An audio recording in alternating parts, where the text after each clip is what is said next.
Have you ever heard of a place so cursed, so steeped in mystery, that even mentioning its name sends chills down your spine?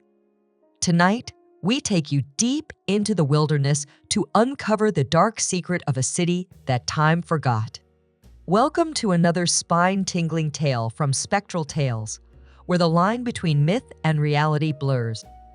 Deep in the untamed wilderness, far from any bustling towns or curious travelers, lies the forgotten city of Melanchor. For centuries, it has been the subject of chilling whispers and eerie legends. They say that every 10 years, on the coldest night of winter, the city becomes eerily silent. Streets are deserted, homes stand abandoned, and every single resident vanishes without a trace. The only clue? The haunting chime of an ancient bell echoing through the empty streets at exactly midnight.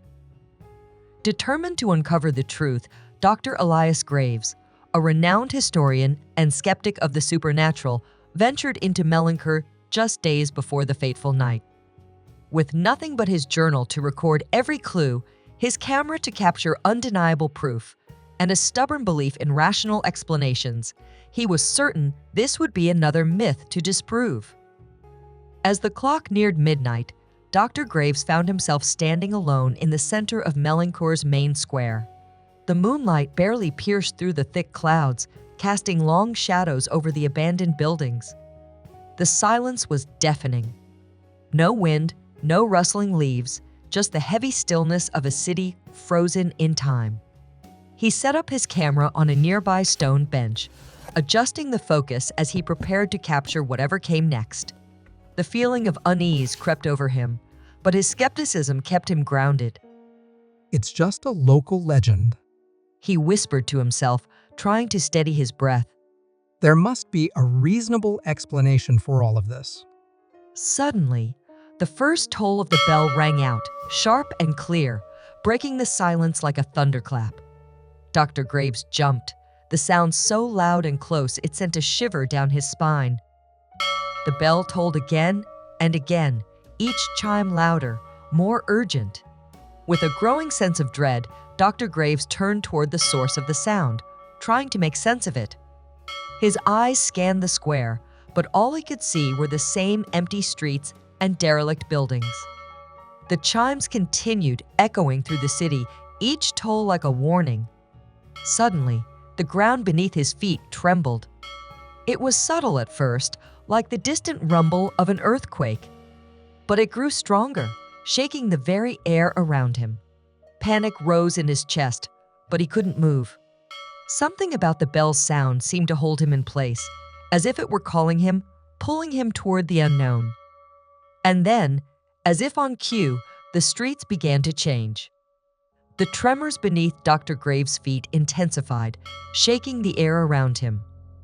The eerie sound of the bell grew louder, more distorted, as if something powerful was forcing it to ring. The streets around him began to warp, shadows stretching unnaturally.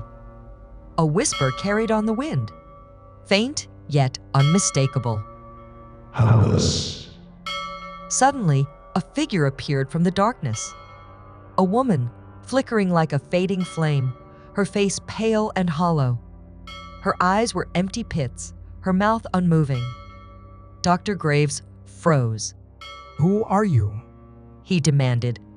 Her lips didn't move, but the voice that followed echoed in his mind, a cold whisper that shattered his thoughts. We are the cursed. You will never leave. The air grew freezing as the bell tolled one final time. The figure dissolved into the shadows, leaving only her voice lingering in the air. The curse is upon you now. Dr. Graves stumbled back, but his legs wouldn't obey. The ground seemed to close in around him. In that moment, he realized there was no escape. The curse was real, and it would claim him as it had claimed all those before him. The shadows around Dr. Graves thickened, and he felt the cold, suffocating weight of the curse pressing against him. The streets seemed to twist even further, warping and narrowing, as if the city itself was tightening its grip. He stumbled, trying to move, but his legs felt like lead. There is no escape. The voice whispered again, louder now. You belong to Melanchor now. Dr. Graves' heart raced, his breath shallow. He looked around in a panic, desperate to find any way out. But the darkness seemed endless, stretching far beyond what he could see. The whispers grew louder, their voices merging into one, growing more urgent. And then a sound, soft at first, like a distant hum, began to rise, swelling in intensity. It was the bell, but it was different now. It no longer tolled. It sang, a haunting melody that vibrated through his bones. Dr. Graves' eyes widened. This wasn't the same bell from before. It was something else entirely, something far more ancient and powerful. He turned back to the shadows. What is this? He shouted, his voice barely rising above the ringing. What is happening? The woman's voice answered him once more, this time with a cold certainty. The bell is not a warning. It is a key. Dr. Graves felt a chill run down his spine. A key to what? The woman's form flickered before him once again, but this time, her eyes were no longer empty. They glowed with an eerie light, dark yet beautiful. A key to your freedom? She said, her voice strangely calm. If you dare to take it. The bell song grew louder, more insistent, as if calling him to action. The ground beneath his feet trembled again, but this time it felt different. Instead of pulling him into darkness, it felt as though the earth was trying to push him upwards. He looked at the woman one last time, the glow in her eyes intensifying. And then, without thinking, he made a choice. He reached into the darkness, extending his hand toward the source of the bell's song. The moment his fingers touched the air, everything stopped. The bell's song fell silent. The ground beneath his feet went still. Dr. Graves blinked, stunned. The dark shadows faded into nothingness, and he found himself standing in a completely different place. It was the same city, but it wasn't Melanchor. He looked around in disbelief. The buildings were intact, the air warm, and the oppressive weight of the curse had vanished. And then, as he took a step forward, he saw it, his reflection in a nearby window. His eyes were hollow, his face pale, his lips twisted into a faint, knowing smile.